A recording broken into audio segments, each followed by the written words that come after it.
Turabaramukije abakurikiye igicaniro TV. Mwe mwese rero mukurikiye igicaniro TV tubifurije ibihe byiza buri wese aho ari. Turabashishikariza gukora subscribe kugira ngo ibiganiro byacu bijye bibageraho uko bisohotse. Tugiye rero kubagezaho muri make amakuru yavuzwe mu bihe bishize, mu bihe twagereranya n'icyumweru. Icyavuzwe cyane ku mbuga nkoranyambaga havuzwe ibirebana n'intambara ya Kongo, ni ukuvuga aho umutwe wa M23 urimo ushakisha uburenganzira bwabo mu ntambara barwana n'igihugu cya Kongo. Igihugu cya Kongo murabizi kikaba rero cyatangiye kuvuga cyangwa cyemeza ko M23 ari umutwe w'iterabwoba, bakaba rero ngo badashaka gukorana amasezerano yari yaremejwe, amasezerano bita Nairobi. Hakaba rero haranabayeho ingendo zitandukanye z'abakuru b'ibihugu batandukanye, ndetse harimo n'uwahoze ari umukuru w'igihugu cya Kenya. Hakaba harabayeho ibiganiro, hakaba harabayeho ndetse n'abasirikare bo mu gihugu cya Kenya bageze muri icyo gihugu. Ikindi ni uko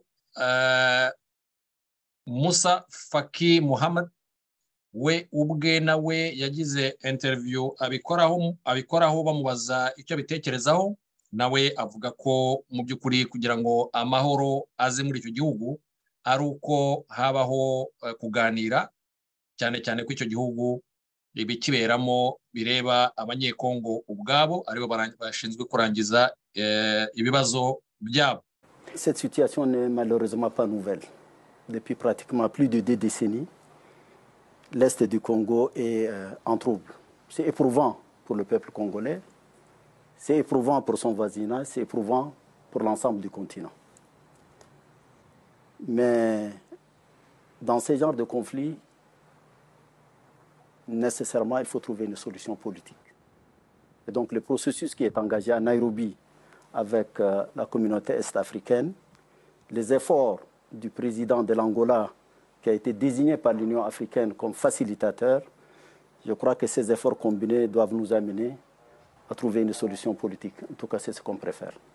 Alors justement, les autorités congolaises refusent de discuter avec le M23 qu'elles considèrent comme un groupe terroriste. Est-ce que ça ne fragilise pas la recherche d'une solution négociée?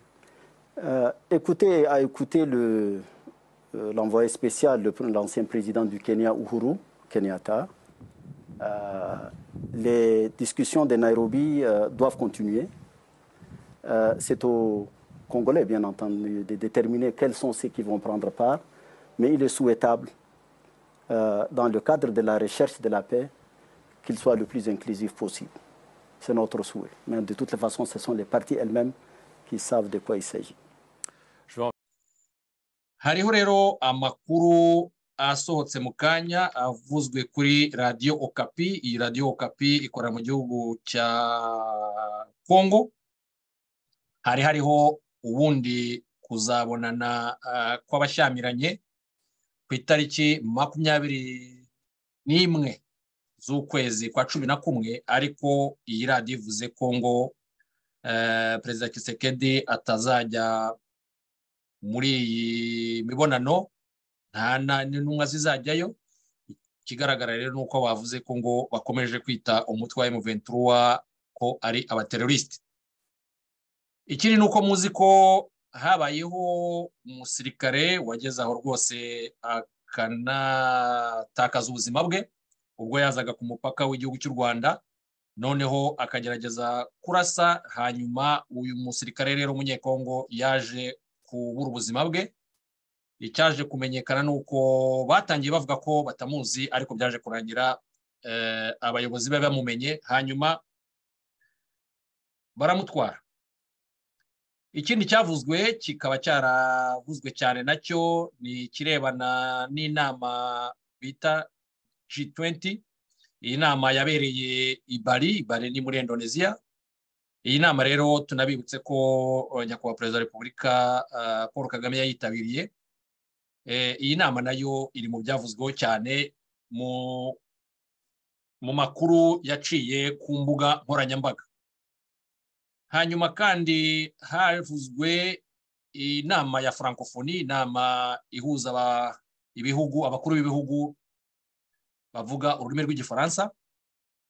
Iyi nama nayo ikaba yarabereye mu gihugu cya Tunisia.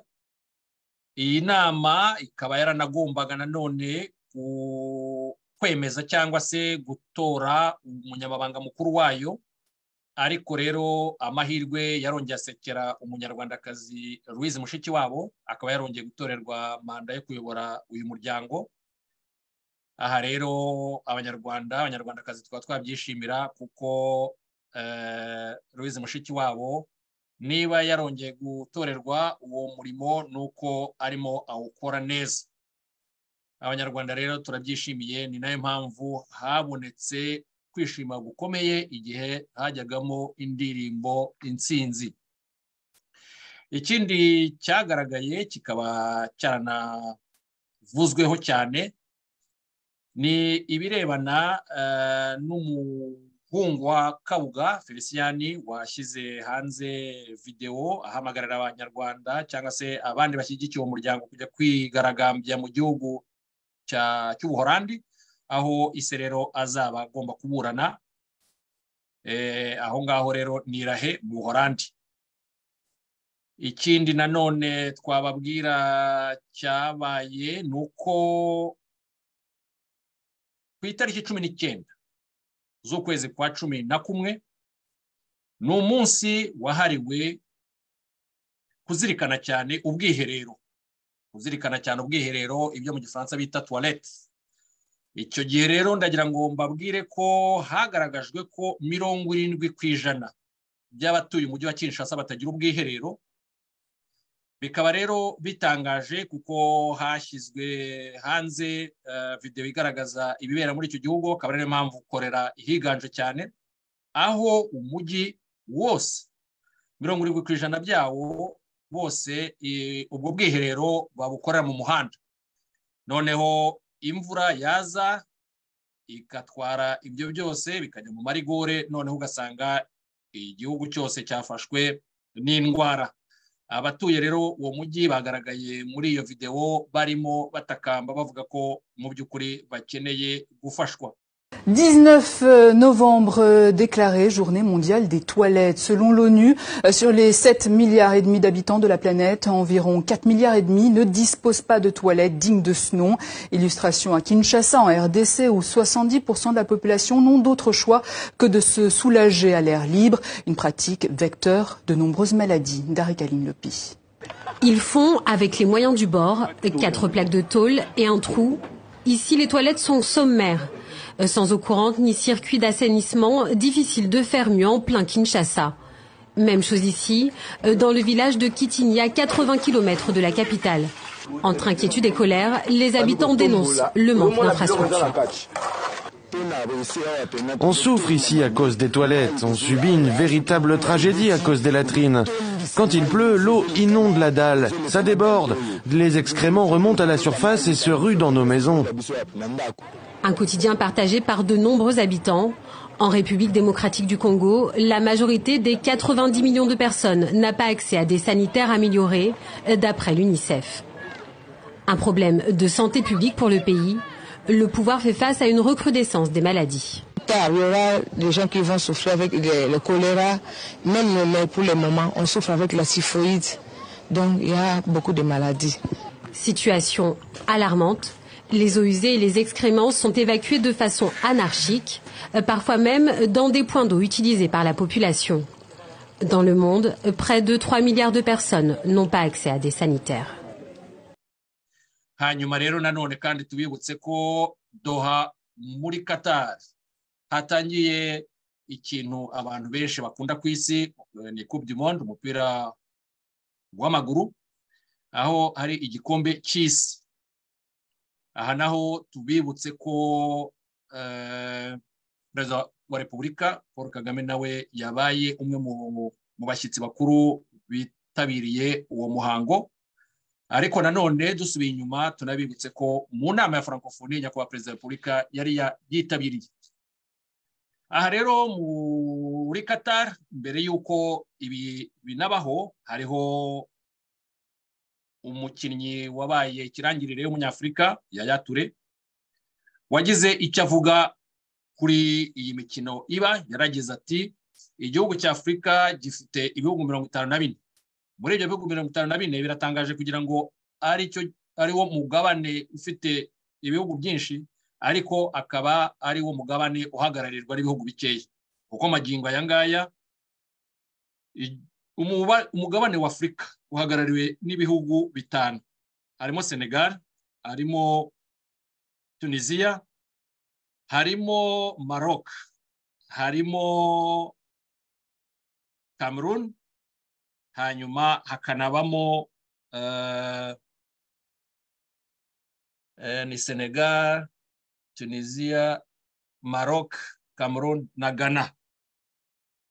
None akavuga ati ibihugu 5 ni bike cyane ugereranije n'ibihugu by'i Burayi. Ibihugu by'i Burayi harimo 13.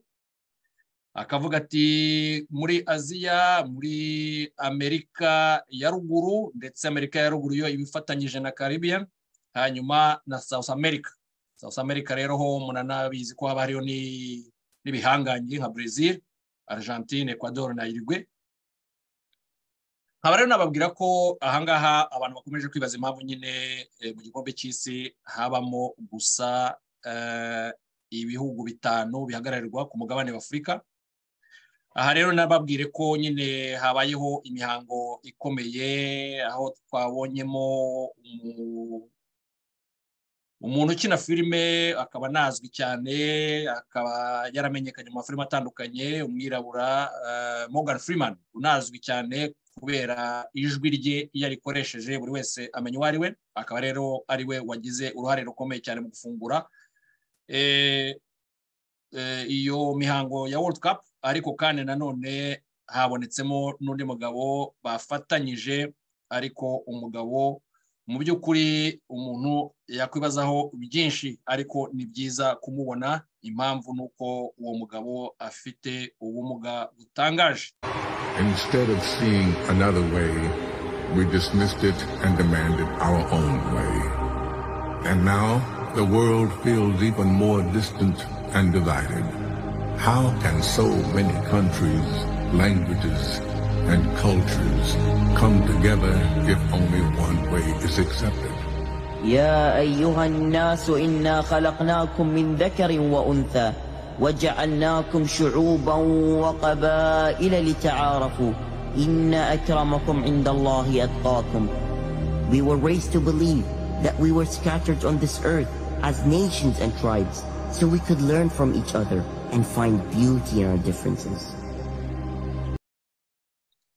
Icyo rero nababwira, umuhango urangiye, amakipe yahatanye ni Qatar nyine yakiriye icyo gikombe, hanyuma yakinnye na Ecuador. Hanyuma Ecuador rero yaje kuyitsinda ibitego 2-0.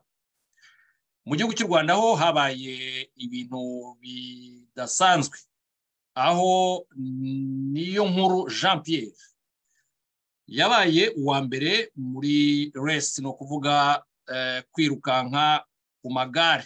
Ariko ayo magare ni amagare atarasanzwe ataramenyereye, kuko yasaga naho atakiboneka. Ni amagare mu Rwanda bajyaga bita amatabaro. Icyo gihe rero uku kwirukanka kuri aya magare byabereye byiswe Kibeho race. Ni ahantu bita nyine Kibeho, ni cyahoze ari Gikongoro kera abatahazi. Ikindi kandi uyu mujyi wa Kibeho ni umujyi bagiye bavuga ko hariho Bikira Mariya yabonekeye, cyangwa se Yezu yabonekeye. Uwo mujyi rero akaba uzwi kuri icyo kintu.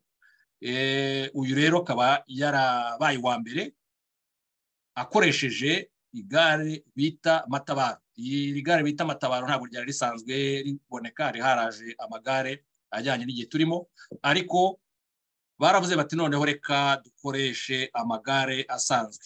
Hanyuma rero niyo nkuru asiga abandi, niyo nkuru Jean Pierre ababana uwa mbere.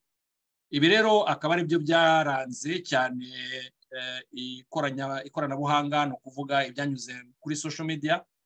Hanyuma rero tukaba dukomeje kubashimira cyane gukurikira Igicaniro TV, twongera tubasaba gukora subscribe.